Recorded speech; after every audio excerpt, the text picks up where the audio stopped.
So from the time we were born, we received so much kindness, people taking care of us, since we couldn't take care of ourselves. As young children, again, we were the recipients of kindness. And throughout our lives, again, the recipients of kindness. So many people teaching us, benefiting us in one way or another, supporting us.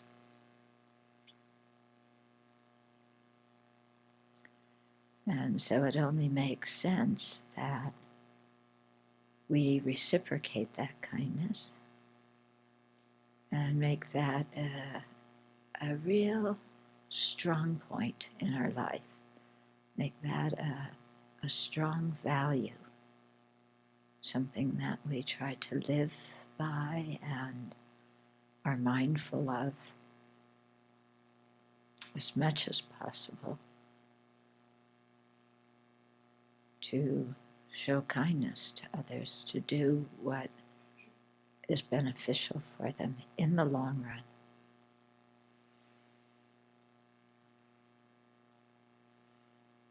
So kindness can range from small things, smiling at somebody, doing a small favor, to huge things.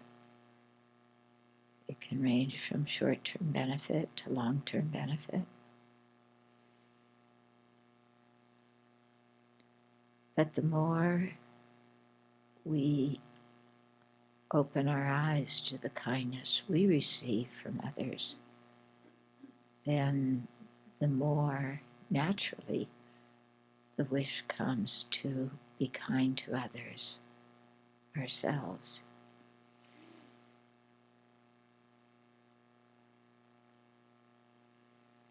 Of course, the best kindness we can give is to be able to share the Dharma with others so that they can liberate themselves from samsara. So let's generate the aspiration to give not only temporal kindness, but improve the quality of our body, speech, and mind so that we can really give the ultimate kind of kindness and be able to help beings progress along the path. So of course, to do that, we have to accomplish the paths ourselves.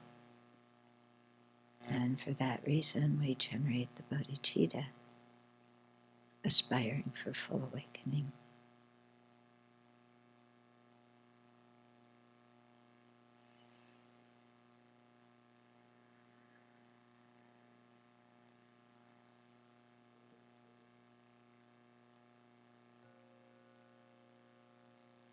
So at the beginning of retreats, I like to remind people of two strong values that we're holding during the retreat. One is mindfulness and one is compassion. And so with mindfulness, we are aware of our precepts, we are aware of our actions and how they influence others. And with compassion, we care about that. And we want to be gentle in our conduct, knowing that our actions influence others and make a difference in others' lives. So this can come across in very small ways, such as being on time for the sessions, attending all the sessions, helping with the preparation and cleanup to different activities.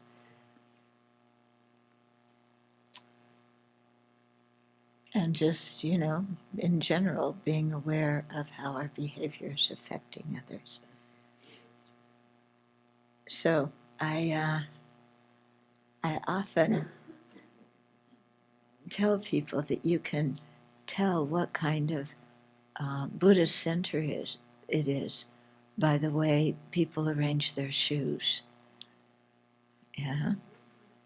If it's a Theravada center or a Zen center, all the shoes are very nicely placed in a row together, nothing to trip over. In Tibetan centers, the shoes are all over the place. So when I was coming in this door just now, it usually looks like a Theravada or a Zen center, the shoes nicely rowed. But 15 minutes ago, the shoes were all over the place. So part of our practice is mindfulness. How do we placing our shoes? Compassion. Do we care if other people trip over our shoes? Okay. So this is a hint. I hope it's obvious enough. Yes, there's always somebody else who's responsible for it. And in this case, it's the neighbor's dog. Yeah. He's such a cute dog, though, isn't he? Yeah. How could you be mad at him? He moves the shoes, and he expects us to move them back. Hmm? Okay, so we've been in approaching the Buddhist path, going through starting at the beginning. So this book is the introductory volume to the whole series of the Library of Wisdom and Compassion. And so far, I think we're on chapter 3? So we've gone through chapter 1, the Exploring Buddhism, and chapter 2, the Buddhist view of life, where His Holiness jumps in with, dependent arising and emptiness and the Four Truths and all sorts of things. And the third chapter is about mind and emotions. So we've talked about the scientific view of mind and emotions and how it resembles and is different than the Buddhist view of mind and emotions. And we're near the end of that chapter on a section that is called Disagreement and Conflict. Imagine in America a section on disagreement and conflict. Yeah, what an unusual topic for us. Yeah. So even as sentient beings, it doesn't matter Americans or not, there's disagreement and conflict. Sometimes conflict within ourselves, conflict with the people around us, conflict with groups. Some people love conflict, and other people don't like it so much. Yeah. Have you met people that like conflict? Are you somebody who likes conflict? Yeah. Charming people to be around, if you could stand them. Yeah. Yeah, but I've met people who they love being in conflict. They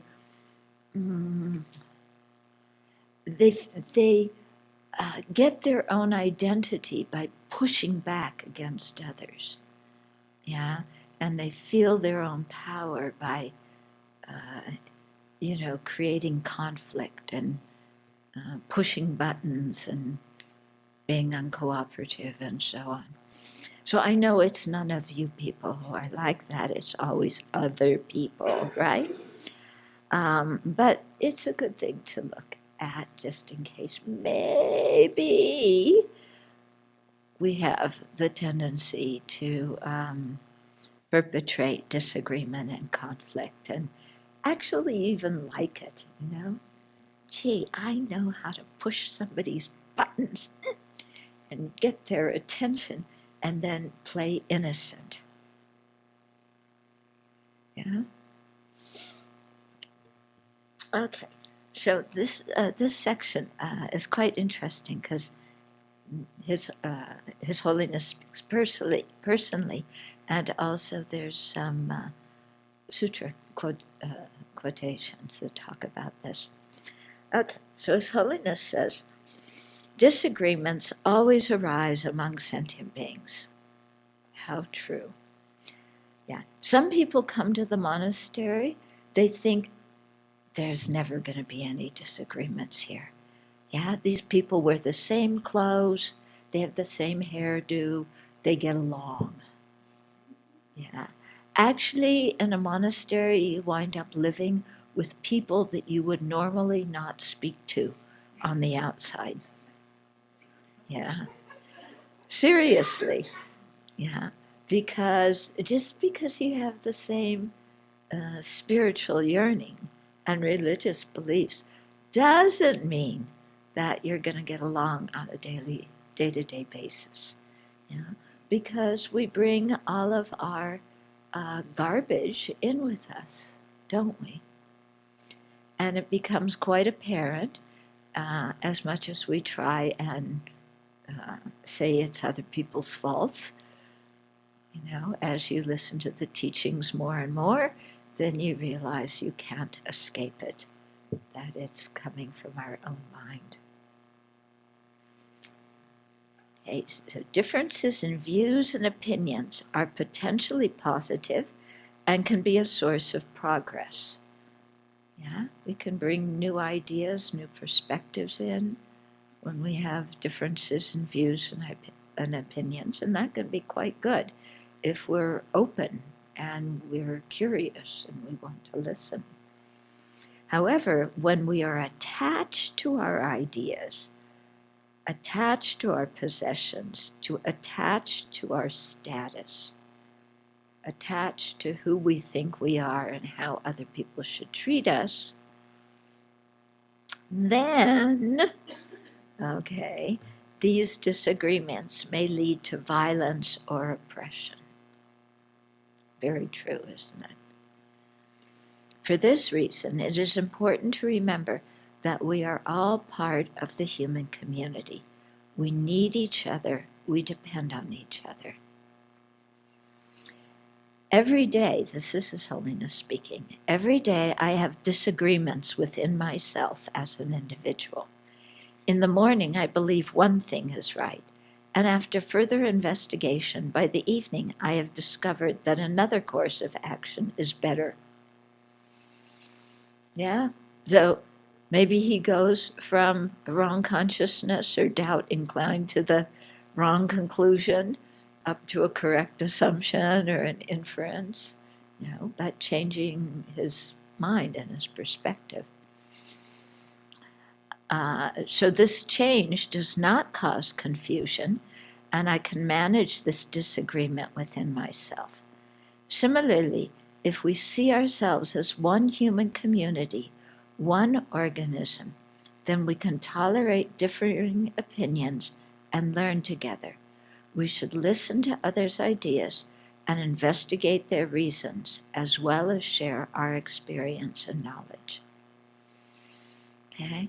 So this is a point that he makes a lot, how we place the I, how we think of the I. If we think of the I as an independent, unrelated being, in terms of everybody else, then we want to protect ourselves. We see it as us versus them, win versus lose. If we have the understanding of I as one part of the larger organism of life, then the way we see ourselves changes radically. Yeah, because we're one part of something that's bigger than ourselves. And that bigger organism, all of life, clearly is more important than our little part. Yeah. So you hear His Holiness, he'll probably will get into this in this section, but he likes to talk about the ants and the bees, okay, and how well they cooperate, and how if you come here in the summertime, we have a couple of very big anthills as you walk up this path to the landing, some big anthills. And if you look closely, the whole outside completely covered with gazillions of ants. And of course, inside, covered, filled with ants. And His Holiness says how each ant, cares for the group and knows that its own life depends on the survival of the group. And so each ant works for the benefit of the whole anthill. And so it is with the bees and the wasps. We have plenty of practice with wasps, or red, yellow jackets. And, how they work together as a group. And in that way, every individual life is sustained. If each ant went off on its own, or each bee went off on its own and says, I'm fed up with the rest of you. Yeah, we've been waiting on this queen bee our whole lives. We're fed up. They don't pay us enough. We're going off, and we're going to, live in a cave and, do our bee thing just by ourselves because we can't stand everybody else. Then is that bee going to survive? No, it's going to die, Similarly with the ants. It goes off, one ant goes off by itself, it's not going to make it. We think of ourselves as independent beings. But if you went off by yourself somewhere, could you take care of every aspect of your life so that you could stay alive? Yeah? Do you know how to grow your own food, or make your own clothes, or build your own shelter? Yeah? Do you know how to make your own medicine? If we went off alone, there's no way we could stay alive. And then people think, but in Tibet, all the yogis went off to the caves alone. We have this very romantic notion of, living in a cave alone, away from all these creepy sentient beings. Yeah. While we meditate on compassion for all of them. Okay? Yeah, can you go off to some snowy cave up there on Mount Tara and live by yourself? Yeah. In the early years, we had one young monk here, and he wanted to live in the forest. Yeah. On the condition that he came here for lunch every day on Pindapat. And that we gave him, remember he had a hammock and a tent and a this and a that and the other thing, okay? Yeah, but if you think of it, we're so dependent on other living beings. There's no possible way we could take care of ourselves, all alone.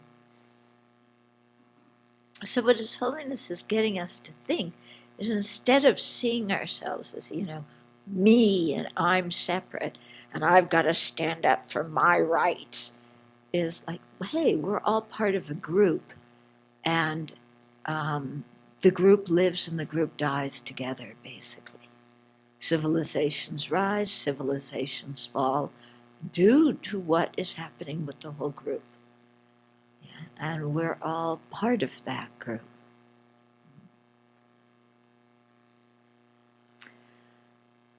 When he says here, we should listen to others' ideas and investigate their reasons, as well as share our experience and knowledge. It makes me think of a book I read. Let's see if I can remember the name. Strangers in Their Own Land. Anybody remember the author? It was a woman. She was a sociologist from Berkeley, very liberal politically. And she wanted to understand the mental states of the people who voted for politicians that supported policies that hurt them. Yeah. So she went to Louisiana, where they have the oil fields and the gas fields, and lived there off and on for a period of years, and really got to know the people very, very well, and talked to them about their lives and their situations, and living on the, do you pronounce it bayous or bayous? Bayous, okay? And living there, but now they're polluted. These were their families' homes for decades and decades and generations, living on the bayous, and now they're polluted and they can't earn their living, live from there. People who worked for the gas and the oil businesses or industries and saw how they polluted the environment and saw how they dumped chemicals into the natural environment and then denied it. And yet those same people, they thought those companies were wonderful, and they disliked the EPA because the EPA made regulations that affected the industry and affected their jobs. So they cared more about their jobs, it seemed, than the environment they lived in, even though they weren't happy about the pollution in the environment. And even one man, one neighborhood actually, when they started fracking there, the earth like cracked right in the middle of his house. Yeah. So these, I mean, pretty drastic things. But she got to know them and really saw that on an individual level, these people were all quite nice and very welcoming, very hospitable, very friendly. And they all had their ideas of how they thought the country should be run. And they supported the oil companies. They supported the deregulation that the EPA is doing. All these things that actually harmed them, they supported because it was good for their jobs. You know? And some people, she went to some of the churches and got to know them. Some people saw this as the pollution as an issue that God was going to take care of, that they could just relax about. It was really quite interesting. And you could see that, she earnestly listened to them and did her best not to judge them. Mm-hmm. And so they had a very, very good relationship. And she told them she was doing this research, yeah. But this is the kind of discussion that I think we need a lot in the country to try and understand each other now, yeah, instead of,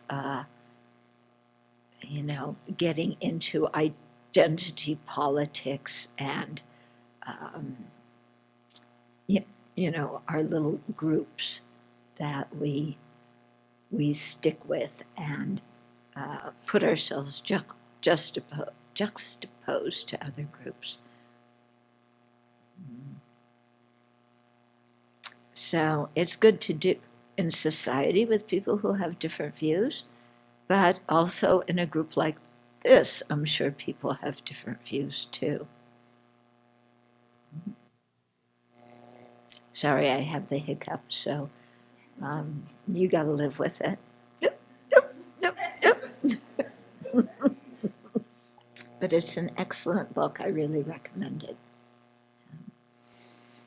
Some disagreements arise over economic issues because one group is disadvantaged. This group tries to change the situation using reason and negotiation, but when these fail, they feel frustrated and may become violent.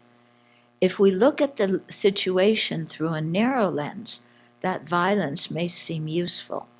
But when looking from a wider perspective, we see that violence may solve one problem while creating another. For example, each party in ethnic conflicts has reasons to support their actions, but in the eyes of the rest of the world, their fighting is madness because it creates more suffering than was there before. Therefore, we must avoid any form of violence. Just as ignorance is decreased through education, our human tendency towards violence can be reduced through education in nonviolence, mediation, and conflict resolution. Learning to listen with an open mind and heart is helpful too.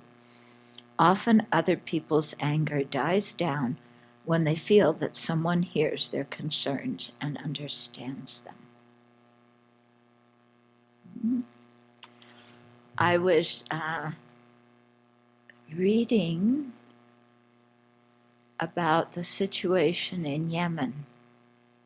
As you know, United States weapons are being purchased by the Saudis, who are using them against the Yemenis, where it's producing a humanitarian crisis and inflation such that people are starving because they don't have enough money to buy food, and kids are dying because the parents don't have the money to get them medical attention.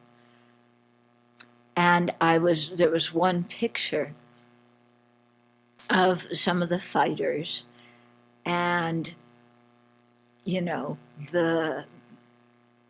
what a bombed out town looks like.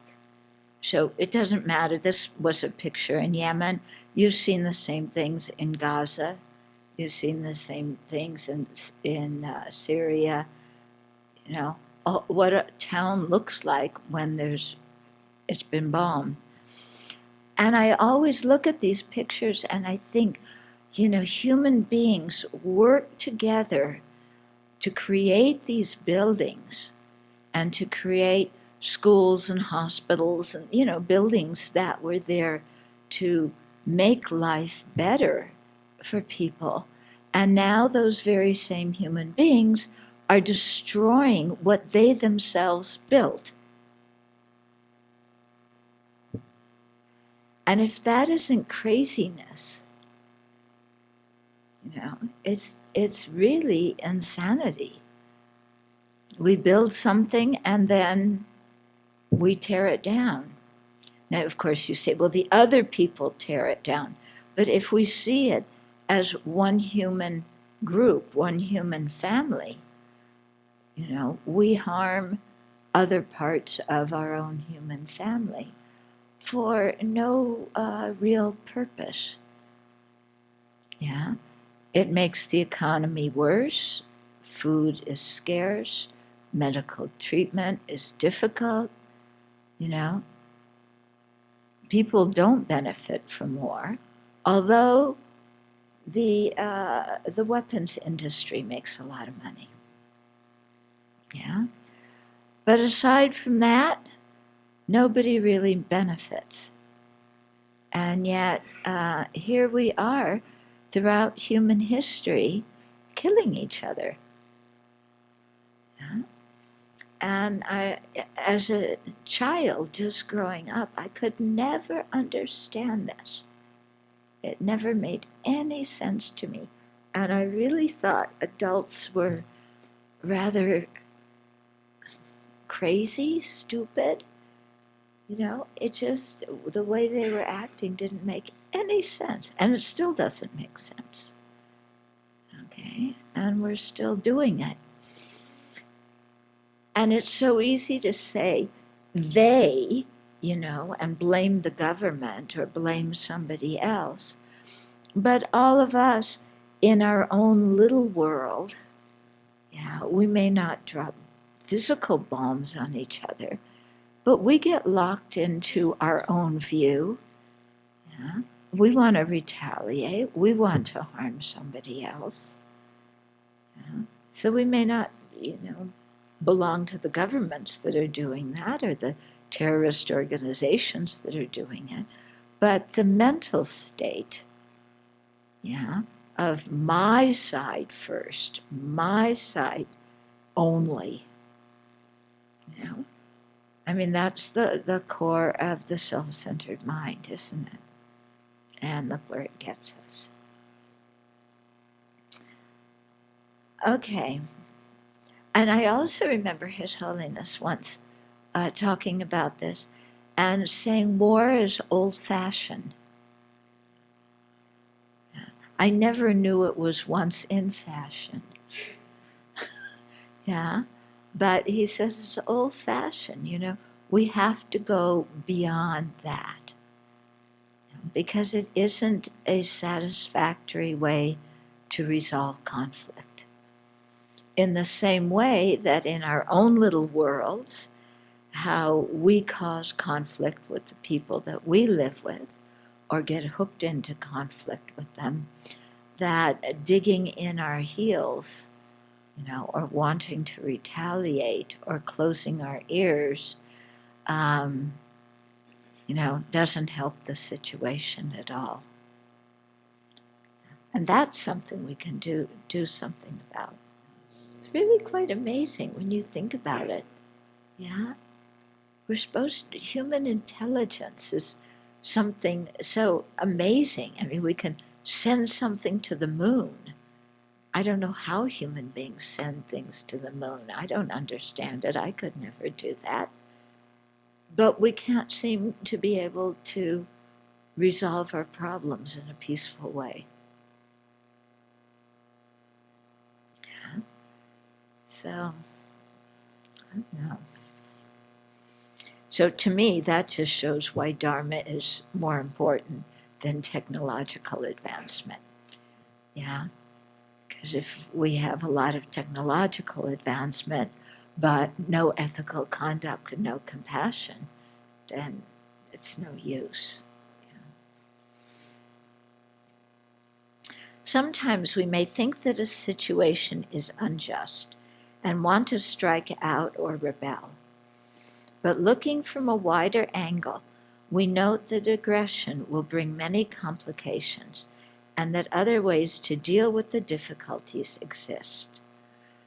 These other methods may take longer, but seeing that in the end they are more beneficial, we adopt them and are patient. I consider such patience and tolerance a sign of strength, not weakness. This is the strategy I have adopted in dealing with the unjust occupation of Tibet. Okay? So this is very different than the way our country is looking at things right now, where we think strength depends on being a bully Yeah, and strength depends on military, having a big military, and on, yeah, swaggering around like we're big shots. His Holiness, in dealing with the situation in Tibet, has such a different perspective. And I always like to compare the situation in Tibet with the situation of the Palestinians. There's many differences, but there's also some similarities. So both of these groups lost their land around the same time, the late 40s, early 50s. And both of them have since been struggling for their own autonomy and hopefully even independence. The Palestinians' approach has been violent. Yeah. The Tibetans' approach has been nonviolent. Many people have been killed in the Palestinian conflict. Far fewer people have been killed in the Tibetan conflict. And here we are, 50, 70 years later, and still neither people have their own country, but one group has a very high death rate and the other doesn't from their efforts to get autonomy and independence. So you really see, His Holiness's strategy. It saved many lives. And he's not afraid of speaking out. He doesn't lie down and say, oh, what they're doing in Tibet, that's just fine. He speaks out, but he really doesn't encourage violence. And it's difficult, especially when it's not happening so much now, but a year or 2 or 3 ago, when self-immolation was happening quite frequently among the Tibetans in Tibet. It was very difficult for His Holiness. I was there in Dharamsala, when the first man in Delhi, first Tibetan man, self-immolated. And His Holiness talked about living for Tibet rather than dying for Tibet, and saying that you're more useful if you live for the sake of your people than die for the sake of your people. But what was hard for him is he couldn't say that too much, because then the families of the people who self-immolated would feel very hurt. Yeah. So it was really quite difficult for him, because he was not at all in agreement with the self-immolation, yet he couldn't speak out really strongly against it because of how many of the Tibetans would respond if he did. Violence not only creates new problems, it also goes against human nature. One of my fundamental beliefs is that human nature is gentle. From the time we are born, we are unhappy when we see the harsh treatment of one person by another. And there have been studies done with infants and toddlers, and the kids at that age react strongly when they see somebody else being hurt by another party. So, here it is at the very beginning of our life, how, we're attracted to kindness and repelled by violence and aggression. Okay, but when we see expressions of compassion and love, we naturally feel joy. This is the case even with infants. The educational system should teach the value of human life and the disadvantages of violence. So that's your job, isn't it, Ryder? Okay. So he's in, what's your position? Some administrative position in the Whitefish school district in Montana, and they're employing the techniques that a group of His Holiness's disciples have developed. It's called C learning. Okay, social, emotional, ethical learning. And they're working at Emory University, and then you're doing a pilot program now to test it out. Yeah. So, and I know we have a mediator in the room, too.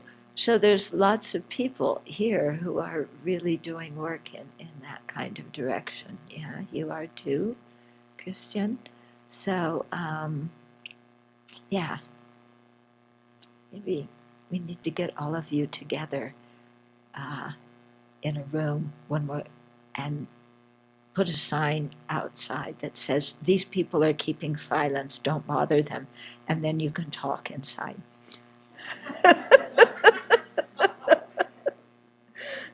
Because the retreat's silent, but, we've got to get you guys together. Okay. We must instruct children in methods to control anger and manage conflict. And most importantly, as adults, we must model tolerance, empathy, and good listening. Okay, because kids learn by watching adults. At present, the educational systems in most countries emphasize the transmission of information and neglect the creation of good human beings with a sense of responsibility for each other. We need to change this. Then he shifts a little bit and he says, the Buddha lays out the roots of dispute. So this is a citation from one of the Pali Suttas. There are, O monastics, these 6 roots of disputes. What 6? Here a monastic is 1, angry and vengeful, or 2, contemptuous and domineering, or 3, envious and miserly, or 4, deceitful and hypocritical, or 5, has evil desires and wrong views, or 6, adheres to his own views, holding them tenaciously and relinquishing them with difficulty. Okay, so he's saying these are the 6 roots of disputes. And he's going to talk about them now. And he gives some examples of each one, but there are many more examples. So as we go through them, there's a couple of ways to think. Think about which one of them is that you do more frequently and get hooked into. And then also think of examples of situations where you've seen other people do this kind of thing, yeah, because that then makes us think, if we recognize it in others, well, that's what I look like when I get involved in that kind of dispute. Okay, so because the Buddha was addressing a group of monastics, he used a monastic as an example. But the same could be said about a person in any group, be it a work situation, club, family, sports team, or a group of social or environmental activists. It just takes one person's uncontrolled mind to throw a group into disarray, preventing it from accomplishing its purpose. And that's really true. I've lived in many communal settings, and all you need is one person, and it throws the whole group off. Yeah. In the passage above, the Buddha outlines the ways in which our mind may be uncontrolled. Okay, so the first way, yeah. First, we are angry and vengeful. Ever get that way? Yeah, you're ticked off, you want revenge. Yeah, this guy's got to learn his lesson. He's got to have a taste of his own medicine, and we've got to get even. Otherwise, they're going to take advantage of us. Okay? So we speak badly about other people behind their backs, retaliate for any and all perceived insults, so they don't even have to be actual insults, just perceived ones, and make distorted and unjust accusations about others. We can surely think of many examples when we have been around such people, but the point here is not what others have or have not done. It is about our own behavior and emotions. Okay? We must examine our angry outbursts and vengeful actions and seek their causes within ourselves. How were we viewing this situation? What are our emotional and behavioral patterns? In short, before thinking about what to say or do, it is best to calm our minds and return them to a more balanced state, lest we are angry and vengeful. Here's a helpful exercise incorporating the above account of the causes of dispute. Contemplate when you have acted in these ways, and consider other ways to look at the situation and methods to adjust your motivation so that it benefits, not harms yourself and others. Okay? So that was the first root of dispute. The second root of disputes is being contemptuous and domineering. Okay? So here a person seeks to lead a group whether or not she has the skills or has been given the authority. If others lead, she is disdainful and uncooperative, only participating if things go her way. Leaders and followers must cooperate. Both have specific duties and require different talents and abilities, and neither can function well without the other. Okay, so have you ever been contemptuous and domineering? Yeah, interesting thing to reflect on.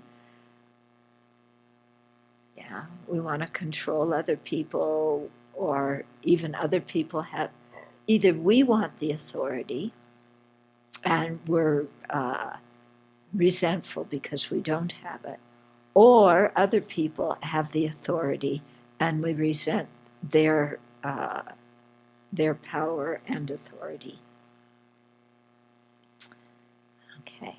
The third root of is envy and miserliness. Insecure, a person is jealous and does not like when others are more successful than he is. He is stingy with information, time, and effort, and doesn't help others on the team.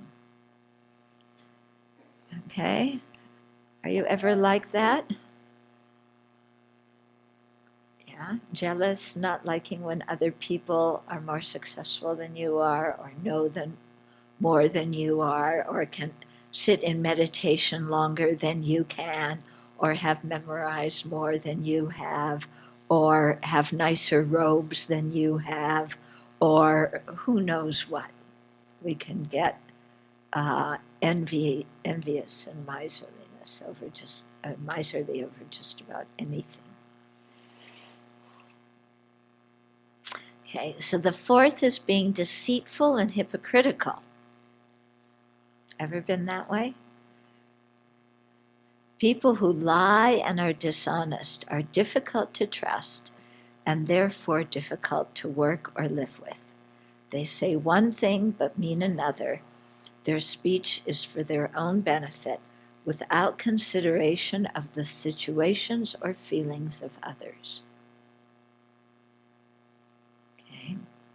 So there's, in all these, there's so many examples I can make from the news and what's going on. Yeah. But some people have expressed the wish that I not talk so much about the news and what's going on, even though I think a lot of it is common knowledge and the examples are very clear. Yeah. So anyway, I won't do that, but leave it to you to look inside yourselves, okay? So, and see if you have any of these qualities. Okay, so that's deceitful and hypocritical. Then the fifth root of discord is having evil desires and wrong views. Holding bad intentions and wrong views, a person propounds a fallacious doctrine and leads others astray. This is especially pernicious because it can inhibit one's own and others' ability to encounter the Buddha's teachings for many lives to come. So a good example of this was Jim Jones, remember? The guy who had his community in, was it Costa Rica or one of the Central American countries, and they all took poison together, and it was a huge mess. Okay. So evil desires and wrong views. Lastly, okay, the sixth root of dispute. Someone adheres to their own views, holding on to them tenaciously and relinquishing them with difficulty. Such a person is stubborn and argumentative. He jumps to conclusions and stubbornly defends his ideas. Even if he has thought about an issue, once he forms an opinion, his mind is closed to any new information or other perspectives. Okay, so I'm sure what other political party we belong to, we point to the other political party and say they are like this. Yeah, that's what's happening right now. Okay, so but just to check with ourselves, do we hold on to our own views and opinions tenaciously, not taking in any new information and modifying our beliefs, and thereby becoming stubborn and argumentative, the kind of person at a family dinner that starts the argument? Yeah, family dinners. Okay, so... Okay. What are the results of possessing a root of dispute? The Buddha continues. Okay, this is from the sutra. Such a monk dwells without respect and deference toward the teacher, meaning the Buddha, the Dharma, and the Sangha, and he does not fulfill the training. Such a monastic creates a dispute in the Sangha that leads to the harm and unhappiness of the multitude, to the ruin, harm, and suffering of devas and humans. Okay, so he's talking about just one person, the effect of one person's bad actions and bad motivation, and how it harms the Sangha community and creates unhappiness among the population, and also creates suffering for the devas and humans. So there's one story in the sutras where the monks of Kosambi were bickering. I forget what they were bickering about. Have you ever noticed in most of the quarrels you've had, a year later you forgot what you were fighting about? Yeah? You remember how you felt at that time. You remember what people said to you, the insults, but we don't remember the issue we were fighting about. Okay? So the monks at Kosambi were fighting about some view or another. I can't remember what it was. They probably couldn't remember either. But they refused to, talk to each other. Or when they talked, they were yelling and screaming. The Buddha tried to mediate and get them to, calm down a bit. Neither side would listen. So the Buddha said, "Ciao, guys," and he went into the forest. And he said, "I don't need to be around you people because I can't get through." And so there they were with the enlightened one.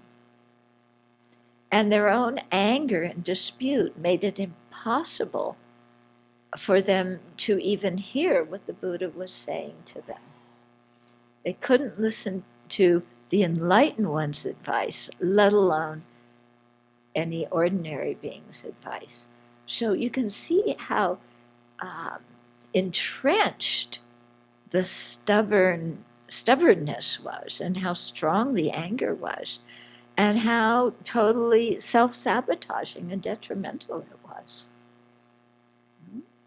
Because there they had access to the Buddha, who could teach them the path to enlightenment. And what did they do? They scared the Buddha off. I mean, not scared, but they made him leave. So such a person lacks respect for the three jewels and is unable to practice sincerely or attain the benefits of practice. She generates disharmony in the family, workplace, factory, school, club, or group. This disharmony harms not only herself, but disrupts others' relationships, thwarts their activities, diverts energy, and upsets many others. When we notice a root of dispute within ourselves, it is important to reflect on its disadvantages so that we are motivated to change that mental habit or behavior. How can we deal with the situation when we find any of these roots of dispute within us? The Buddha continues, okay? If, monks, you perceive any such root of dispute, either in yourselves or in others, you should strive to abandon this evil root of dispute. And if you do not see such root of dispute, either in yourself or others, you should practice so that this evil root of dispute does not emerge in the future. Okay, so he's really talking about seeing the disadvantages, And so often we find in the scriptures, they talk about the disadvantages of one kind of attitude or behavior and the benefits of another attitude and behavior. Yeah, and because just by contemplating the benefits and the disadvantages, that helps us overcome our bad behavior. Because when we see all the drawbacks, if we care at all about our own happiness, then we realize we have to change. And we start to drop and shed some of those things. When we notice a root of dispute within ourselves, we should first restrain our body and speech from acting it out.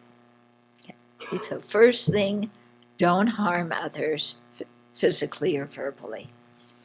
Then we should work with our mind, applying, I have the hiccups again. Then we should work with our mind, applying the antidote to that afflictive emotion. When we notice a root of dispute in another person, we can remind ourselves, that is what I am like when afflictions overpower my mind. That is the kind of behavior that my afflictions lead me to impose on others. Since these are not emotions and behaviors that I respect or find beneficial, I must take great care not to let them arise. In other words, we take the other person's actions as a warning and make a strong determination not to act in that way ourselves. And so that way of dealing with things that we see in other people that we would normally judge them for, if instead of judging them, we say, this is what I look like when I act that way, then we learn from their example of what we don't want to be. And it also protects us from getting critical and judgmental of other people. Yeah. So it's quite helpful, yeah, when you see other people being obnoxious, to think this is the way I look. Yeah, when I act in that way. I remember one time being at a restaurant, and one of the people in the group, who was a monk, didn't like the food. And he, was saying, this was in Nepal, and he said, called the, waiter over and said, take this back and remake it, and this food is awful, and, kind of chew the waiter out. And I felt quite embarrassed by the whole thing. But then I was thinking, this is the way I look if I chew somebody out. And this is how embarrassing it could be for the people who are around me if I act in that kind of way. Especially because it was over something so, like the dinner. It's like, well, who cares if it isn't exactly to your liking? Well, apparently this person did. But, it reminded me, do I have to push in every situation so that everything is exactly the way I want it? Because if I do, then he's showing me the example of what I look like. Mm-hmm. Once the emotional affliction has decreased and we can again assess the situation in a more balanced way, we can approach the other person and discuss the various points to resolve in a balanced way. If we do not see any of these roots of discord in ourselves or others, then you're probably in a Pure Land. No, it says, then let's make sure to treat others well and to be mindful ourselves so that these afflictions do not erupt.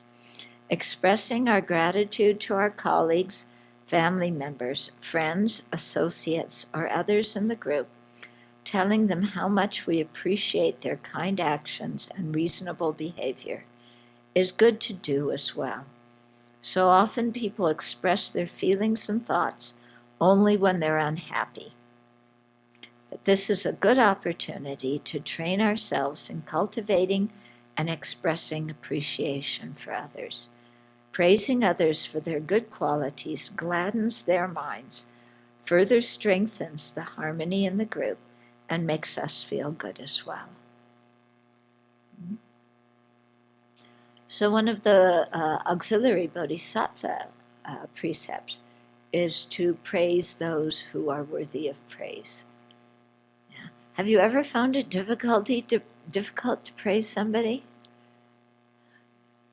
Like you were jealous of someone and they were better, or they had opportunities that you didn't have and you were jealous because it wasn't fair, and then it's so hard to say something nice to that person. We feel like it's, we're burning ourselves by saying something nice to them or something nice about them. Yeah.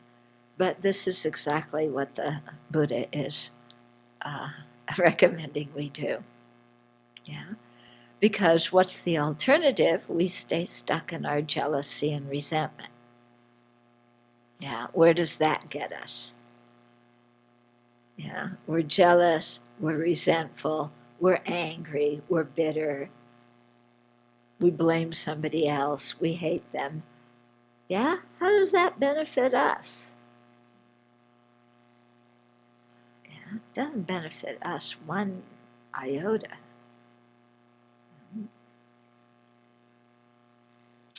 Okay, so then we're at the next section, which is survival of the most cooperative. Yeah. So this came up in one of the science conferences His Holiness had with scientists many years ago about, is it survival of the fittest? Because that's how the scientists were presenting it. And His Holiness said, no, it's survival of the most cooperative. And it was interesting. I was relating this story one time in Frankfurt, Germany. And one person came up to me afterwards, and he said he was a biologist. And he said, the way I described survival of the fittest was not the way they thought of it, at least in Germany or in Europe. That they didn't have that same idea of the survival of the fittest that the Americans had. Yeah, which I found very interesting. I'm not quite sure. Does anybody know? Any of you science people know what? Yeah, Tanya? When Darwin was talking about survival of the fittest, if you would read his actual writings, he talks about fitness in terms of fitting into the environment. So being the most cooperative could be the fittest in this circumstance. It's not about who's the strongest or neatest or anything like that. That's an overlay. That's actually a political overlay that was placed on top of his actual words. Just add that it was a racial overlay, actually, to support a certain group of people's point of view at that time. They co-opted this term from Darwin. Okay. So I found that quite interesting, because when you talk about survival of the fittest, the way it's known as in America, you can really see how that idea has influenced the American culture in a not very good way. Yeah. And I was so surprised to learn that that wasn't actually what Darwin meant, because in this country it's presented as if that was his meaning, when it wasn't. Okay, so His Holiness says, survival of the fittest is cited to support and promote competitiveness across many fields of endeavor. Instead, we may want to consider survival of the most cooperative as the axiom for human progress and prosperity. The ways bees and ants cooperate and support each other enables the entire hive or hill to stay alive and flourish. Imagine what would happen if the worker ants packed up and left, saying, we've had enough of serving the queen ant. I could see the cartoon thing right now, what it looks like. Imagine the consequence if the queen ant quit, saying, I'm so tired of these pesky worker ants. They never leave me alone. Yeah. These tiny insects instinctively know that their entire community will survive and prosper when they work together harmoniously for a common aim. They know that by following their own individual needs and wants, they will perish as individuals, and the entire colony will also suffer. Historically, the world's great civilizations have thrived when people helped each other and worked for the common good. Degeneration has occurred when competitive leaders battled for power and fame, selfishly ignored others, and looked out for only their own welfare. I will not say anything political.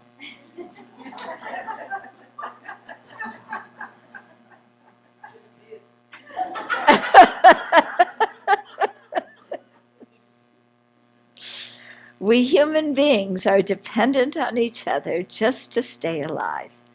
This is true now more than any other time in human history. Most of us do not know how to grow our food, make our clothes, build our homes, or make the medicine that cures our illnesses.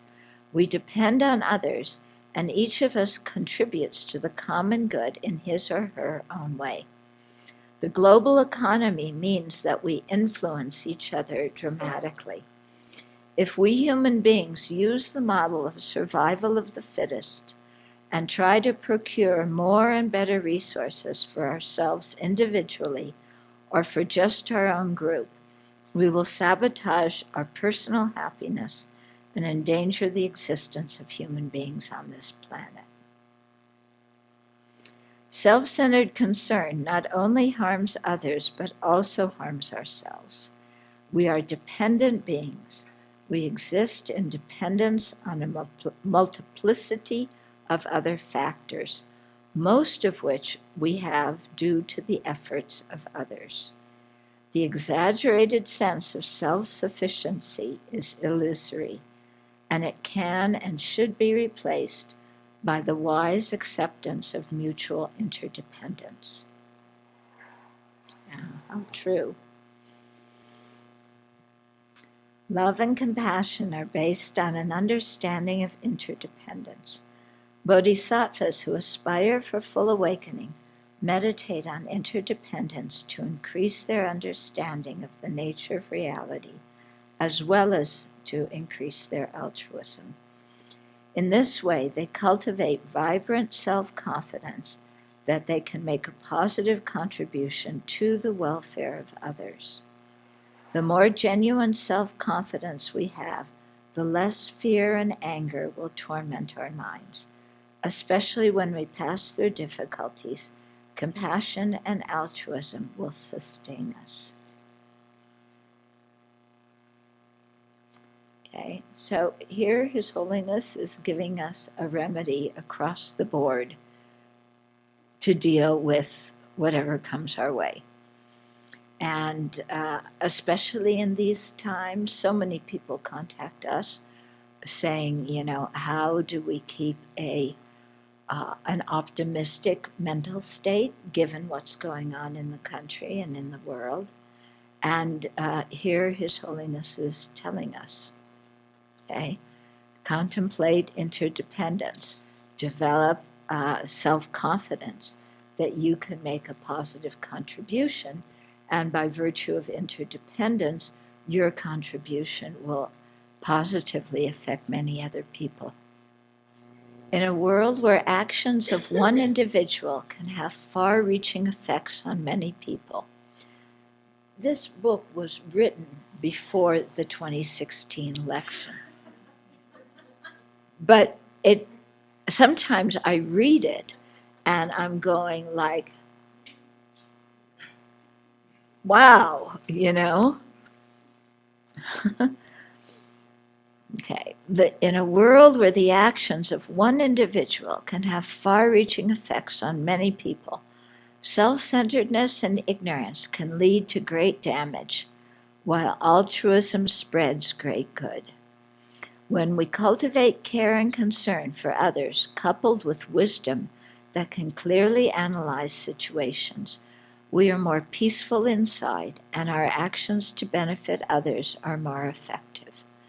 If we human beings adhere to the self-preoccupied philosophy of survival of the fittest, it may result in the survival of no one.